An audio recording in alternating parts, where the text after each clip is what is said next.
Assalamualaikum warahmatullahi wabarakatuh. Pada kesempatan kali ini, kelompok 9 akan mempresentasikan mengenai studi kasus pada anak remaja berkebutuhan khusus penderita ensefalitis. Kelompok 9 yang beranggotakan saya sendiri, Aulia Yulinastiti, dan juga Lucy Indriani Wardani. Baik, langsung saja yang pertama, yaitu terkait dengan identitas subjek. Di sini kami merahasiakan identitas subjek demi menjaga hak privasi subjek dan juga keluarganya. Di sini kami hanya bisa memberikan inisial, yaitu sebut saja AD. Kemudian untuk riwayat sekarang yang kami dapatkan melalui hasil wawancara, yaitu subjek atau si AD ini merupakan anak kedua dari 3 bersaudara. Dan AD ini paling berbeda dengan saudara-saudaranya. Setelah dilahirkan dan saat masih umur 1,5 bulan, Ade didiagnosis oleh dokter mengidap penyakit radang otak ensefalitis. Jadi, Ade mengalami radang otak di bagian sebelah kanan, sehingga berdampak pada anggota gerak tubuh di bagian kiri. Anggota gerak tubuh Ade sebelah kiri sampai saat ini mengalami kesulitan jika digerakkan atau tidak begitu berfungsi. Sebelum didiagnosis oleh dokter, Ade mengalami eh, Ade mengalami kejang-kejang, badannya panas, muntah-muntah. Terus setelah itu, kemudian ketika disuruh untuk pergi ke dokter, dokter memutuskan untuk Ade dirawat inap selama beberapa hari. Dan kondisi Ade semakin memburuk dan sempat mengalami koma selama 9 hari. Pernyataan itu kami dapatkan oleh ibu kandung Ade pada waktu wawancara. Kemudian selanjutnya, saat di kandungan, kondisi dan perkembangannya itu bagus. Ibu Ade pun melahirkan secara normal. Dengan kondisi Ade dan ibu bagus semua atau sehat. Dapat diketahui bahwa saat lahir, tinggi subjek atau tinggi Ade mencapai 49 cm dan beratnya 3 kg. Untuk pertumbuhan dan perkembangannya memang berbeda dengan anak yang normal. Ade bisa merangkak berjalan ketika umurnya 3 tahun lebih. Tetapi, walaupun demikian, tidak menjadikan Ade menjadi bergantung pada orang lain sepenuhnya. Bahkan Ade mulai bisa melakukan aktivitas secara mandiri ketika ia berumur 5 tahun seperti ia bisa makan sendiri, mandi, dan juga belajar menulis. 1 tahun terakhir ini, tubuhnya semakin mengecil sehingga Ade menjadi kurus. Dan selanjutnya, Ade juga tidak bisa berbicara seperti anak-anak yang seusianya. Ade hanya bisa berbicara beberapa kata saja. Dalam hal pembelajaran, Ade sampai sekarang minat belajarnya hanya pada Iqra. Ade termasuk anak yang hiperaktif juga.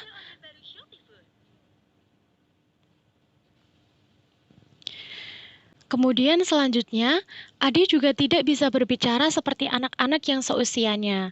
Ade hanya bisa berbicara beberapa kata saja. Kemudian dalam hal pembelajaran, Ade sampai sekarang minat belajarnya hanya pada Iqra. Ade termasuk anak yang hyperaktif juga. Jadi ketika sekolah atau mengikuti mengaji TPA di masjid di dekat rumahnya, Ade sangat bersemangat.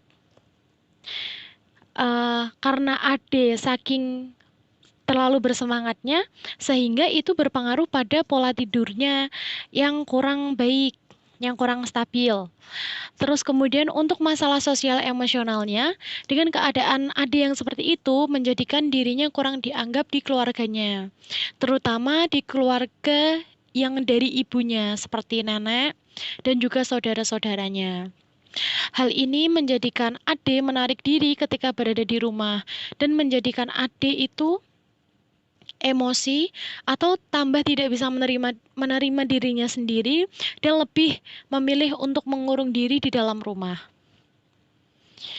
Sedangkan untuk lingkungan eksternalnya atau tetangga, terkadang juga tidak menerima Ade, sehingga hal ini menjadikan Ade selalu diejek ketika Ade keluar rumah, sehingga Ade lebih memilih untuk cenderung mengurung diri di kamar.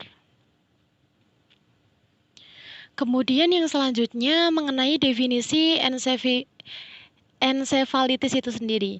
Ensefalitis merupakan penyakit zoonosis akut yang disebabkan oleh virus Japanese Encephalitis dan dapat menyebabkan radang otak pada manusia melalui gigitan nyamuk yang akhirnya dapat menyebabkan kematian, cacat fisik, dan cacat mental. Virus JE termasuk dalam famili Flavivirus. Penyakit ini sangat tergantung dari beberapa faktor, antara lain binatang perantara seperti babi, kera, burung, nyamuk, dan yang lain-lain. Vektor nyamuk Culex tritoeniscarcus, C. excellidus, dan C. fuscocephala dalam berkembang biak memerlukan tempat yang terdapat air, yang tergenang dan tenang, seperti sawah, selokan, dan tempat yang dapat menampung air kotor, seperti ban bekas dan kaleng. Faktor umur, jenis kelamin, serta perlindungan diri dari gigitan nyamuk, seperti penggunaan kelambu dan obat nyamuk, diperkirakan juga sebagai faktor-faktor yang dapat mempengaruhi anak dari penyebaran virus ini. Manifestasi neurologik penyakit ini yang disebabkan oleh flavivirus bervariasi, mulai dari adanya sedikit perubahan dalam tingkah laku, masalah yang serius termasuk kebutaan, ataksis, kelemahan, dan gangguan gerakan tubuh. Kemudian menurut Bahri dan Sarosa pada tahun 2000, infeksi ensefalitis ini dapat menimbulkan peradangan otak yang dapat berakibat fatal pada manusia. Umumnya penderita GE lebih banyak ditemukan pada anak-anak berumur di bawah 10 tahun. Ensefalitis mempunyai efek komplikasi berupa retardasi mental atau keterbelakangan mental, iritabil, emosi tidak stabil akibat virus yang menyerang pada sistem lambik otak, halusinasi, bahkan juga epilepsi. Komplikasi yang terjadi tidak dapat diketahui dengan pasti kapan akan bermanifestasi. Keterbelakangan mental ini disebabkan oleh tindakan medis yaitu penyedotan cairan pada sumsum tulang belakang. Akibatnya, subjek mengalami keterbelakangan mental di mana sistem saraf subjek terganggu. Baik, untuk penjelasan selanjutnya akan dijelaskan oleh Lucy. Oke, saya Lucy Indriani Wardani akan melanjutkan pembahasan selanjutnya mengenai gejala klinis dari ensefalitis. Jadi, ensefalitis ini umumnya menyerang anak usia di bawah 5 tahun. Ini untuk yang berada di daerah endemis. Nah, sedangkan yang berada di daerah non-endemis, penyakit ini tuh biasanya menyerang anak-anak dan orang dewasa. Oke, bisa kita lihat di subjek penelitian kami. Jadi, subjek penelitian kami ini sudah didiagnosa oleh dokter mengalami penyakit ini ketika usianya 1,5 bulan. Dalam pendiagnosaan ini, dokter melakukan pemeriksaan melalui cairan yang ada di sumsum tulang belakang subjek pada saat itu.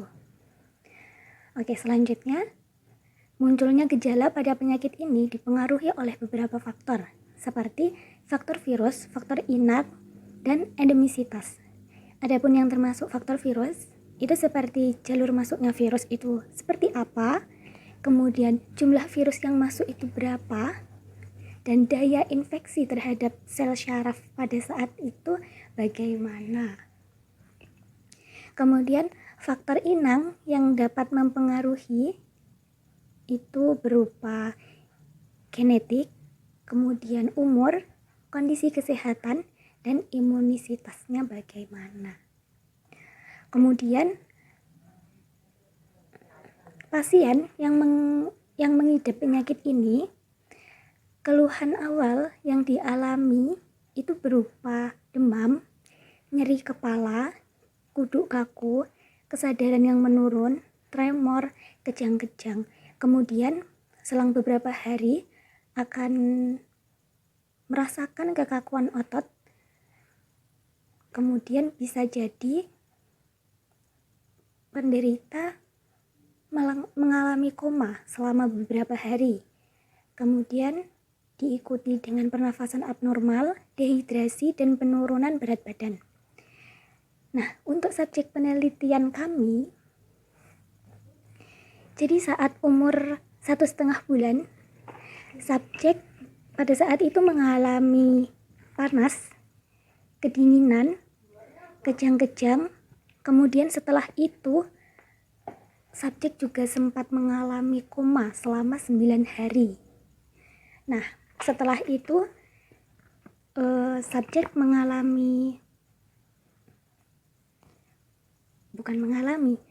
subjek sering mengalami nafas yang sempat berhenti atau bisa dikatakan step gitu. Seperti itu. Oke, sekian studi kasus dari kami. Semoga bisa difahami materi yang kami berikan, yang kami jelaskan. Mohon maaf apabila ada kekurangan, kesalahan. Semoga bisa menambah pengetahuan. Sekian dari kami. Wassalamualaikum warahmatullahi wabarakatuh.